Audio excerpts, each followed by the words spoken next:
আব্দুল্লাহ ও তার ছোট বোন আয়েশা তাদের কোরবানির গরুকে শেষবারের মতো আদর করছে। এই মিষ্টি গরুটাকে আজ মেরে ফেলতে হবে, তাই না ভাইয়া? মেরে ফেলা নয় আয়েশা, আমরা এই গরুটাকে কুরবানি করব। একই তো হলো, মরেই তো যাবে। এক নয়, কুরবানি করা হয় আল্লাহর তাকুয়া অর্জনের জন্য, বুঝেছো? এটা অনেক সওয়াবের কাজ। কিন্তু আমার খুব মায়া হচ্ছে ভাইয়া। তাহলে তোমাকে একটা গল্প বলি, শোনো। হজরত ইব্রাহিম আলাইহাসাল্লামকে আল্লাহ পাক স্বপ্নে বলেন তার ছেলে ইসমাইল আলাইহাসাল্লামকে কুরবানি করতে।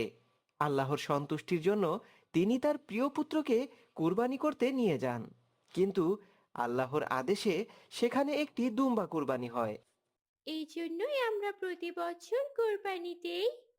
হ্যাঁ আয়েশা। আব্দুল্লাহ, আয়েশা, ঘরে আসো, শ্যামাই রান্না করেছি। মায়ের ডাক শুনে দুজনেই দৌড়ে বাড়ির ভেতরে চলে গেল। তোমরা বাইরে কি করছিলে? আমার কোরবানির গরুটাকে দেখছিলাম বাবা। ও আচ্ছা আচ্ছা। আব্দুল্লাহ, তুমি তাড়াতাড়ি সেমাই খেয়ে নাও, আমরা এক্ষুনি নামাজে যাব।